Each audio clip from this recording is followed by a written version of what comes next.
ট্যাক্সির পেছনের সিটে বসা মেয়েটি আয়নার দিকে তাকিয়ে এক বীভৎস হাসি হাসল। শাশ্বত দেখল মেয়েটির ফ্যাকাশে সাদা গলার চামড়া যেন ঝুলে পড়েছে, আর তার কোল থেকে চুইয়ে পড়ছে চাপ চাপ কালো রক্ত। শাশ্বত ব্রেক কষার চেষ্টা করলো, কিন্তু তার পা দুটো কেউ অদৃশ্য শিকল দিয়ে চেপে ধরেছে। গাড়ি থামিও না কাকু, আমরা তো এখনো মাঝ রাস্তায়, আমি তো নামিনি। শাশ্বত আয়নায় তাকিয়ে দেখলো পিছনের সিটটা একদম শূন্য, কিন্তু তার নিজের ঘাড়ের ওপর অনুভব করলো সেই হাড় সর্বস্ব আঙুলের শক্ত বাঁধন। কেন সেই মৃত কিশোরী শাশ্বতকে মুক্তি দিল না?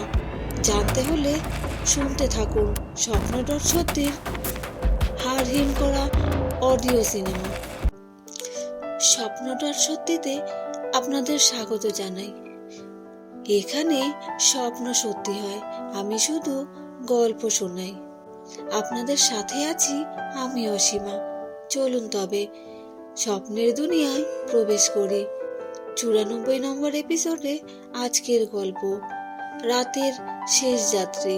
হ্যাঁ, ঠিকই শুনেছেন, আজকের গল্প রাতের শেষ যাত্রী। উফ, কি অদ্ভুত স্বপ্নটা দেখলাম একটু আগে।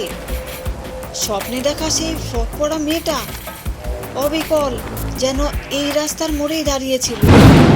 রাতও তো কম হলো না, প্রায় 1টা বাজে। হাইওয়ের এই দিকটা বৃষ্টিতে পুরো শুনশান। আরে হেডলাইটের আলোয় ওটা কে দাঁড়িয়ে? একটা ছোট্ট মেয়ে।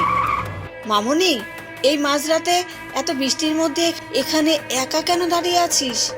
জামা কাপড় তো পুরো কাদা জলে ভিজে গেছে।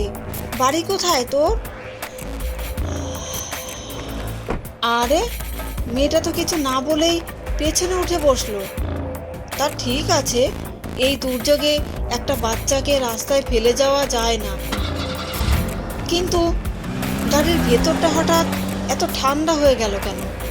হাত পা যেন জমে নীল হয়ে যাচ্ছে।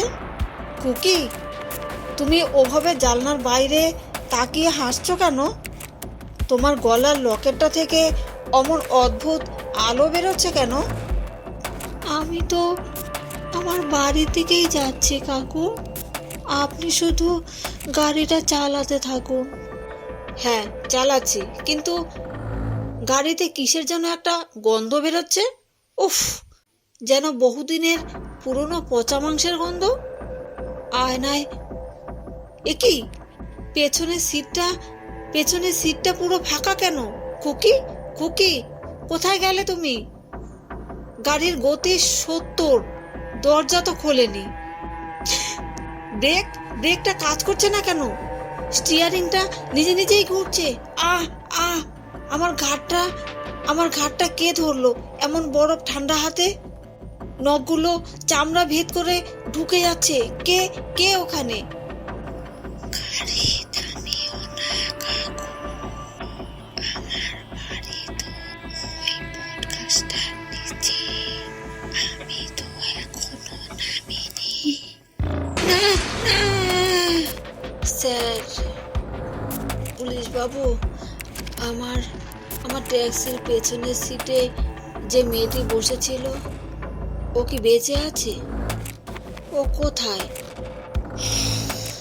কোন মেয়ে শাশ্বত বাবু? আপনি তো গাড়িতে একাই ছিলেন।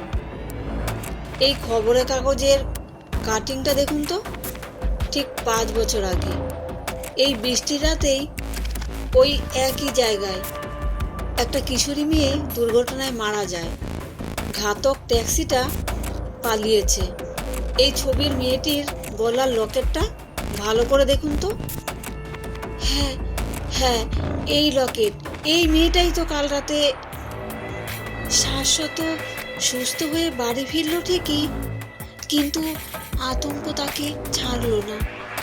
সেদিন রাতে যখন সে নিজের ঘরের আয়নার সামনে দাঁড়ালো, এ কি, আমার গলার চামড়ার ওপর দুটো ফ্যাকাশে হাতের নীল ছাপ, আর আয়নায় আমার ঠিক পেছনে ওই তো সেই মেয়েটি দাঁড়িয়ে আছে, ওর মুখটা পুরো পচে গেছে। কাল রাতে কিন্তু দেরি করো না কাকু, আমি আবার আসবো। শাশ্বত বুঝলো এই সফর তার জীবনের শেষ দিন পর্যন্ত চলতেই থাকবে। তো এই ছিল আজকের গল্প। গল্পটা যদি ভালো লেগে থাকে লাইক, কমেন্ট, শেয়ার করবেন। আপনি যদি এই চ্যানেলে নতুন হয়ে থাকেন, স্বপ্ন.সত্যি চ্যানেলটা সাবস্ক্রাইব করে পাশে থাকবেন। আমি অসীমা আবার ফিরে আসব নতুন একটি গল্প নিয়ে। আপনারা সবাই ভালো থাকবেন, সুস্থ থাকবেন, শুভ কামনা রইল।